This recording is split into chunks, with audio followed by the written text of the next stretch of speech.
அஸ்ஸலாமு அலைக்கும் வரஹ்மத்துல்லாஹி வபரகாத்து. அன்பார்ந்த சகோதரர்களே, இப்னு சபாவுடைய கிளர்ச்சி கூட்டம் ஹலிஃபா உஸ்மான் ரலியல்லாஹு அவர்கள் மீது முன்வைத்த இன்னும் ஒரு குற்றச்சாட்டை நாங்கள் பார்க்க இருக்கிறோம். உஸ்மான் ரலியல்லாஹுடைய ஆட்சி காலத்தில் குர்ஆன் பிரதிகள் எல்லாத்தையும் அவர் ஒன்று சேர்த்து எரித்து விட்டு ஒரே ஒரு குர்ஆன் பிரதியை மக்கள்கிட்ட கொடுத்தாரு என்ற ஒரு குற்றச்சாட்டை முன்வைத்தார். அதாவது குர்ஆனுடைய பிரதிகளை எல்லாம் உஸ்மானில் எரித்து விட்டு தீயில் போட்டு கொளுத்தி விட்டு ஒரு பிரதியை மக்களிடத்தில் கொடுத்தாரு அப்படி என்ற செய்தியை பரப்பினார்கள்.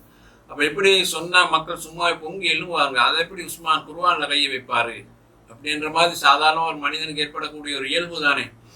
அந்த மாதிரி அவங்க உஸ்மான் ரலியல்லாஹு மீது ஒரு காழ்ப்புணர்ச்சியை உண்டு பண்ணி கிளர்ச்சிக்கு தூண்டினார்கள். ஆனா உண்மை என்ன தெரியுமா?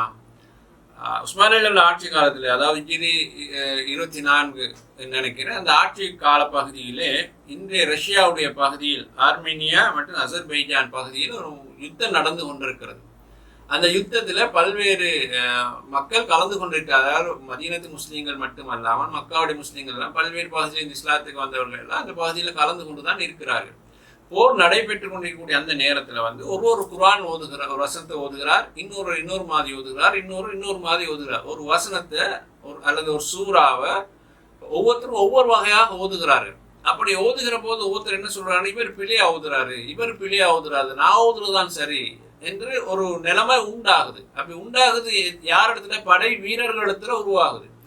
அப்படி உண்டாயினப்புறம் அவங்க ஒருவர் எதிர்க்க ஆரம்பிக்கிறாங்க. இல்ல நீ ஓதுறது பிள்ளை, இல்ல நான் ஓதுதான் சரி. அப்படி அந்த எதிர்ப்பு படை வீரர்களுக்கு நடந்தா என்ன நடக்கும்? போருக்கு போவாங்களா இல்லை இவங்களுக்குள்ள ஒரு முடிவு காண ஆரம்பிப்பாங்களா? அப்படி ஒரு முடிவு காண ஆரம்பிச்சு என்ன நடக்கும் என்றால் எதிரிகள் எல்லாம் சுந்து உங்களை கொண்டு போட்டுருவாங்களே. அப்ப இதுக்குதான் அந்த படை தளபதியாக இருந்த ஹுதைஃபா ரலியல்லாஹு அன்ஹு அவர்கள் உடனே உஸ்மான் ரலியல்லாஹு கடிதம் எழுதினார்கள். எழுதி சொன்னார்கள், இறை நம்பிக்கையாளர் தலைவர் அவர்களே, அமீருல் மோமினீனே, யூதர்களும் கிறிஸ்தவர்களும் கருத்து வேறுபாடு கொண்டது போல இந்த சமுதாயம் கருத்து வேறுபாடு கொள்வதற்கு முன்னால் இவர்களை காப்பாற்றி விடுங்கள் என்று சொல்லி விவரங்களை எழுதி சொல்கிறார்கள். இதுல உண்மை நிலவரம் என்ன தெரியுமா? அல் குர்ஆன் 7 முறையில் ஓதக்கூடிய நிலையில் அல்லாஹ் தஆலா ரசூலுல்லாஹ் இருக்கிற போதே இறக்கி வைத்தார். நீங்க சில நேரம் கிராத் ஓதுகிற முறையில் நீங்க பார்த்துப்பீங்க. ஒரு வசனத்தை அல்லது சூரத்துல் ஃபாத்திஹாவோ அல்லது சூரா இஹ்லாஸை ஒவ்வொரு முறையில் ஓதலாம். அது 7 முறையில் ஓதலாம்.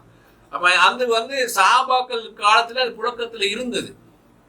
அதுல தெரிஞ்சவங்களும் இருந்தாங்க, தெரியாதவங்க தான் பிறகு ரசூலுல்லாஹ் நேரடியாக கேட்டு அதை திருத்தி கொண்டவங்களும் இருந்தாங்க.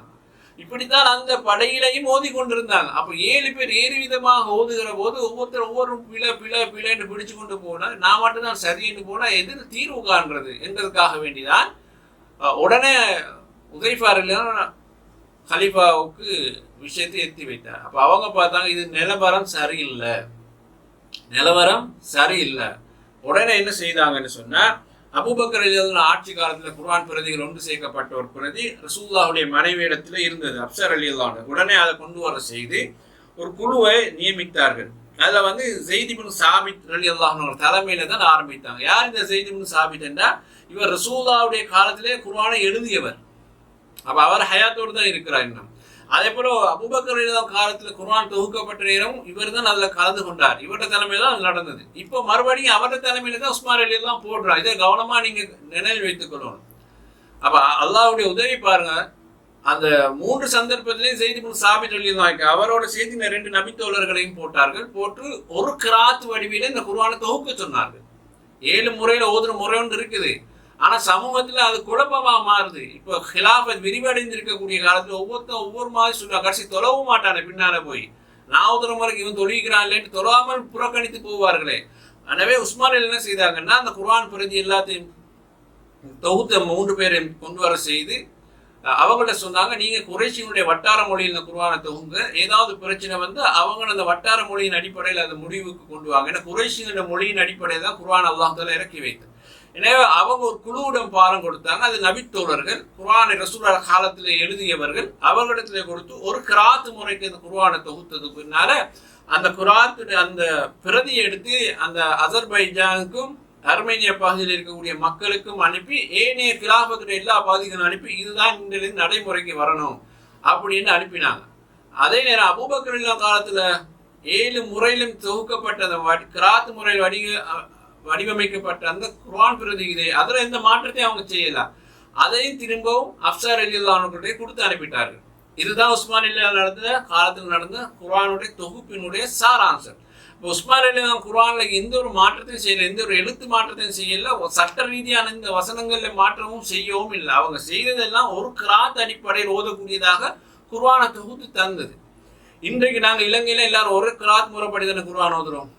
அதனால இன்றைக்கு நீங்க சவுதிக்கு போனா அது குர்ஆன் அங்க இறங்கிய இடங்கள் தானே, அந்த மக்களுக்கு தெரியும் ஏழு முறையில் எப்படி குர்ஆன் ஓது. அதனால அவங்க இன்றைக்கு வரைக்கும் இந்த கிராத் போட்டிகளை நடத்தி அதை பயன்படுத்தி கொண்டு பாதுகாத்து கொண்டு இருக்கிறாங்க. ஆனா உலகத்துல ஒரு கிராத் முறை வடிவத்துல தான் குர்ஆன் பிரதிகள் உலகம் பூராவும் இன்றைக்கு இருக்கு. அதனாலதான் நாங்கள் எல்லோரும் இப்படி ஓதி கொண்டு இருக்கோம். இது ஏதாவது இஸ்லாத்துக்கு மாற்றமான ஒரு செயலா என்றால் இல்லை.